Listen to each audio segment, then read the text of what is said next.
Hi friends, welcome to my YouTube channel. என்னோட பேர் ராஜு. பொதுவா எந்த ஒரு எக்ஸாம்னாலுமே அதோட சிலபஸை நம்ம முழுசா தெரிஞ்சுக்கிறது மிக முக்கியமான ஒன்று. ஃபர்ஸ்ட் நம்ம எந்த ஒரு எக்ஸாம் அணுகிறதுக்கு முன்னாடியுமே அதோட சிலபஸை முழுமையா நம்ம தெரிஞ்சுக்கணும். உதாரணமாக இந்திய லெவலில் நடக்கக்கூடிய பல்வேறு வகையான எக்ஸாம், நீட் எக்ஸாமாக இருக்கட்டும், அல்ல கேட் எக்ஸாமாக இருக்கட்டும், ஐஐடி ஜேஇ எக்ஸாமாக இருக்கட்டும், இது போன்ற நிறைய எக்ஸாம் இருக்கு. ஸோ அந்த எக்ஸாம்லாம் யாரெல்லாம் அப்ளை பண்ணுறாங்களோ அவங்க பார்த்தீங்கன்னா ஃபஸ்ட்டு அந்த சிலபஸை பார்த்தீங்கன்னா முழுமையாக அவங்க ஒரு ஆராய்ச்சி பண்ணுவாங்க. என்னென்ன சப்ஜெக்ட் இருக்குது, அதோட என்னென்ன பார்ட்ஸ் இருக்குது அப்படின்னு சொல்லிட்டு. அந்த வகையில் இன்றைக்கி பார்த்தீங்கன்னா நீட் எக்ஸாம்னு சொல்லக்கூடிய national eligibility come entrance test, இது பார்த்தீங்கன்னா ஆல் இந்தியா லெவலில் நடக்கக்கூடிய ஒரு எக்ஸாம். உங்களுக்கும் தெரிஞ்சிருக்கும். பொதுவாக இது பார்த்தீங்கன்னா மருத்துவத்துறையில் டாக்டர், அதாவது எம்பிபிஎஸ், பிடிஎஸ் போன்ற படிப்புகளுக்கு இந்த எக்ஸாம் பார்த்தீங்கன்னா இந்திய லெவலில் கம்பல்சரியாக நீங்கள் குவாலிஃபை ஆனால் மட்டும்தான் அட்மிஷன் கிடைக்கும். எம்பிபிஎஸ்ஸாக இருக்கட்டும், பிடிஎஸ்ஸாக இருக்கட்டும், அது மாதிரியான டாக்டர் படிப்புக்கு பார்த்தீங்கன்னா கம்பல்சரியாக நீட் எக்ஸாமில் நீங்கள் குவாலிஃபை ஆனால் மட்டும்தான் நீங்கள் அட்மிஷன் கிடைக்கும் உங்களுக்கு. ஓகேங்களா? ஸோ அந்த வகையில் பொதுவாக கிராமப்புறத்தில் இருக்கிற மாணவர்கள் பார்த்தீங்கன்னா நல்ல முறையில் படித்தாலுமே அவங்களுக்கு ஆல் இந்தியா லெவலில் எக்ஸாம் போகும்போது முழுமையான ஒரு வழிகாட்டுதல் இல்லாமையும் சரி, இல்லை ஸ்டடி மெட்டீரியல் இல்லாமல் சரி பார்த்தீங்கன்னா நகரப்புற மாணவர்களை கம்பேர் பண்ணும்போது இப்போ இன்றளவு பார்த்தீங்கன்னா பின்தங்கி தான் இருக்காங்க. அதுக்கு பல்வேறு வகையான காரணங்களை சொல்லலாம். அதாவது அந்த பள்ளியில் நடத்தக்கூடிய ஆசிரியர்கள் பார்த்தீங்கன்னா போதுமான ஊக்கம் அளிக்காமலோ, இல்லை பார்த்தீங்கன்னா இந்த மாதிரி இருக்குது, எக்ஸாம் இருக்குது, இதுக்கான சிலபஸ் இருக்குன்னு சொல்லிட்டு முழுமையாக அவங்ககிட்ட எடுத்து சொல்லாமல் இருக்கலாம். இல்லை பார்த்தீங்கன்னா அவங்க இருக்கிற சுற்றுச்சூழல், அதுக்கப்புறம் பார்த்தீங்கன்னா நட்பு வட்டங்கள், இது போல் பல்வேறு வகையான காரணங்களால் பார்த்தீங்கன்னா அவங்களுக்கு முழுமையான இந்த சிலபஸ் பார்த்தீங்கன்னா போய் சேராமல் இருக்கலாம். பொதுவாக நான் ஏன் இந்த கான்செப்டை எடுத்து எல்லாருக்கும் நான் சொல்லலான்னு பார்த்தீங்கன்னா, கிராமப்புற மாணவர்கள் பார்த்தீங்கன்னா நிறைய பின்தங்கி இருக்கிறாங்க. அவங்களுக்கு பொதுவான அடிப்படை வசதிகள் கூட இருக்கிறது இல்லை. ஸோ அந்த மாணவர்களுக்கு பார்த்தீங்கன்னா ஒரு சிறந்த ஒரு வழிகாட்டுதல் கிடைத்தா அவங்களும் பார்த்தீங்கன்னா நகரப்புற மாணவர்களுக்கு இணையான மதிப்பெண்கள் பெற்று மருத்துவத்துறையில் பார்த்தீங்கன்னா டாக்டராக வருவாங்கன்னு சொல்லிட்டு என்னோட இது மூலிமா நான் தெரிவிக்கிறேன். அதனால தான் இந்த சிலபஸ் பார்த்தீங்கன்னா உங்களுக்கு ஃபஸ்ட்டு பார்த்தீங்கன்னா இது பார்த்தீங்கன்னா நீட்டாக நான் எடுக்கிற பார்த்தீங்கன்னா ஃபஸ்ட்டு ஒரு வீடியோவாக இருக்கும். ஃபஸ்ட்டு கிளாஸ்னு கூட வச்சுக்கலாம். சப்போஸ் நீங்களாம் யாரெல்லாம் நீட் ப்ரிப்பரேஷன் பண்ணுற ஐடியா இருக்கோ, நீங்கள் ஒரு ரஃப் நோட்டை எடுத்துக்கோங்க, இல்லை ஒரு நோட் புக்கை எடுத்துகிட்டு பொதுவாக ஃபஸ்ட்டு என்னென்ன கான்செப்ட்னு சொல்லிட்டு நம்ம பார்க்கலாம். கான்செப்ட் மீன்ஸ் என்னென்ன சப்ஜெக்ட் இன்வால்வ் ஆகிருக்குன்னு சொல்லிட்டு. பொதுவாக உங்களுக்கு தெரிஞ்சிருக்கலாம் என்னென்ன சப்ஜெக்ட் இன்வால்வ் ஆகிருக்குன்னு சொல்லிட்டு. அதாவது என்டிஏ நேஷனல் டெஸ்டிங் ஏஜென்சி அதான் பார்த்தீங்கன்னா இந்த எக்ஸாம் நடத்துது. அவங்க கொடுத்துக்கிற சிலபஸ் பிரகாரம் ஓவராலாக எத்தனை யூனிட் வருது, எந்தெந்த சப்ஜெக்டில் எத்தனை யூனிட் வருதுன்னு சொல்லிட்டு இங்கே முழுமையாக எழுதியிருக்கேன். வாங்க ஃபஸ்ட்டு பார்க்கலாம். ஃபஸ்ட்டு பார்த்தீங்கன்னா ஃபிசிக்ஸ் சப்ஜெக்ட், அதாவது நீட்.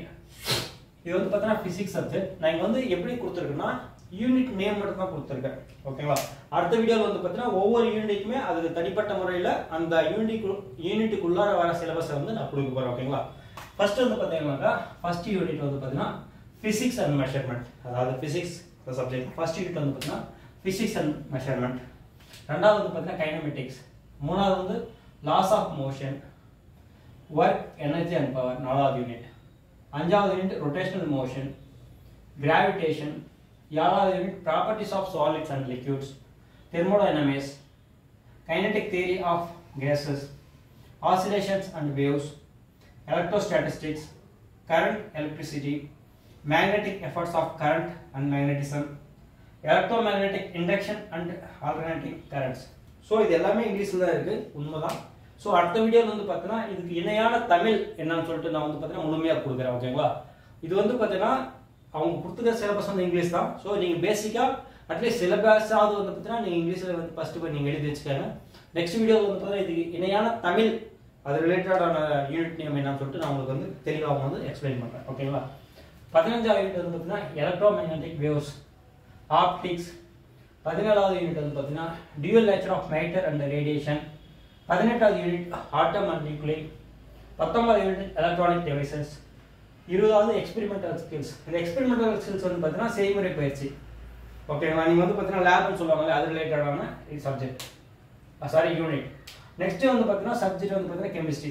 ஃபர்ஸ்ட் நம்ம பார்த்தீங்கன்னா ஃபிசிக்ஸில் ஓவராலாக 20 சப்ஜெக்ட் பார்த்தோம், 20 யூனிட். இது பார்த்தீங்கன்னா 11ஆம் வகுப்பு சிலபஸும் கவர் ஆகும், ப்ளஸ் 12ஆம் வகுப்பு இயற்பியல் புத்தகத்தில் இருக்கிற பாடங்களும் ரெண்டுமே கவர் ஆக தான் இந்த 20 யூனிட். ஓகேங்களா? யூனிட் மீன்ஸ் அளவு, அதாவது நீங்கள் உங்களோட அளவு ஃபர்ஸ்ட் அளவு, ரெண்டாவது யூனிட் அப்படின்னு சொல்லி அளவுன்னு சொல்லுவாங்க. ஓகேங்களா? அடுத்த சப்ஜெக்ட் வந்து அடுத்த பாடம் என்னன்னு வந்து பார்த்தீங்கன்னாக்கா கெமிஸ்ட்ரி. கெமிஸ்ட்ரியே வந்து பார்த்தீங்கன்னா 3 சப் டிவிஷனாக கொடுத்துருக்காங்க. ஃபர்ஸ்ட் வந்து பார்த்தீங்கன்னா physical chemistry, inorganic chemistry, organic chemistry. ஓகேங்களா? இப்போ கெமிஸ்ட்ரியில் வந்து பார்த்தீங்கன்னா ஃபர்ஸ்ட் யூனிட் வந்து பார்த்தீங்கன்னா some basic concepts in chemistry. அதாவது அடிப்படை சில கான்செப்ட் வந்து பார்த்தீங்கன்னாக்கா கெமிஸ்ட்ரியில் இருந்து. நெக்ஸ்ட் வந்து பார்த்தீங்கன்னா அட்டாமிக் ஸ்ட்ரக்சர், அணு அமைப்புன்னு சொல்லுவாங்க. அது வந்து நெக்ஸ்ட் வீடியோவில் வந்து முழுமையாக சொல்கிறேன் நான். ஓகேங்களா? Chemical bonding and molecular structure. Next வந்து பார்த்தீங்கன்னா கெமிக்கல் தெர்மோடைனமிக்ஸ். நாலாவது வந்து பார்த்தீங்கன்னா சொல்யூஷன்ஸ், அஞ்சாவது வந்து சொல்யூஷன்ஸ். ஆறாவது ஈக்விலிபிரியம். ஏழாவது ரெடாக்ஸ் ரியாக்ஷன் அண்ட் எலக்ட்ரோகெமிஸ்ட்ரி. எட்டாவது கெமிக்கல் கைனடிக்ஸ். ஓகேங்களா? அடுத்து வந்து பார்த்தீங்கன்னா இன்ஆர்கானிக் கெமிஸ்ட்ரியில் மொத்தம் வந்து பார்த்தீங்கன்னாக்கா நெக்ஸ்ட் ஒரு 4 யூனிட் இருக்கு. Classification of elements and periodicity in properties. Next வந்து பார்த்தீங்கன்னா பி பிளாக் எலமெண்ட்ஸ், அதாவது பி தொகுதி தனிமங்கள், அது மாதிரி அந்த கேட்டகரியில் வரும். டி அண்ட் எஃப் தொகுதி, அதாவது d and f block elements. 12th units வந்து பார்த்தீங்கன்னா கோஆர்டினேஷன் காம்போனன்ட்ஸ். ஓகேங்களா? அடுத்து வந்து பார்த்தீங்கன்னா ஆர்கானிக் கெமிஸ்ட்ரியில் purification and characterization of organic compounds. 14th unit some basic principle in organic chemistry. Hydrocarbons, organic components containing halogens. 14th unit organic components containing oxygen. Or 18th chapter organic compounds containing nitrogen. 19th unit biomolecules. Again on the 20th chapter unit principles related to the practical chemistry. இதுமே வந்து பார்த்தீங்கன்னா செய்முறை பயிற்சி ரிலேட்டடான subjects. So நம்ம இப்போ ஓவராலாக வந்து பார்த்தீங்கன்னா ஃபிசிக்ஸில் 20 யூனிட்டும் கெமிஸ்ட்ரி 20 யூனிட்டும் பார்த்தோம். அடுத்து வந்து பார்த்தீங்கன்னா நம்ம நீட் எக்ஸாமுக்கு மிகவும் முக்கியமான சப்ஜெக்ட் வந்து பார்த்தீங்கன்னா பயாலஜி. ஓகேங்களா?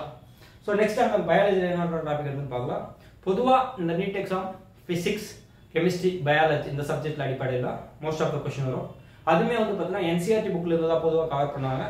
ஸோ நான் வந்து பார்த்தீங்கன்னாக்கா இந்த தமிழ்நாடு அரசு பாடத்திட்டத்தையும் என்சிஆர்டியும் ரெண்டுத்தையும் கம்பேர் பண்ணி ரிலேட் பண்ணி நீங்கள் உங்களோட சப்போர்ட் கொடுக்க நான் வந்து பார்த்தீங்கன்னா அதுக்கு தகுந்த மாதிரி வந்து நம்ம மெட்டீரியல்ஸ் ப்ரிப்பேர் பண்ணி எடுக்கலாம் ஒரு ஐடியா இருக்குது. பார்ப்போம். அடுத்து பயாலஜி சப்ஜெக்ட் வந்து பார்த்தீங்கன்னாக்கா diversity in living world first unit. Second unit வந்து பார்த்தீங்கன்னா structure organism in animals and plants. Sell structure and function, அதாவது செல் அமைப்பு மற்றும் இயக்கம், அதை பற்றி அது ரிலேட்டடாக இருக்கு. Plant physiology, human physiology, reproduction, genetics and evaluation, biology and human welfare. Sorry, no spelling mistake irukku. Human welfare. Okay, adu enna.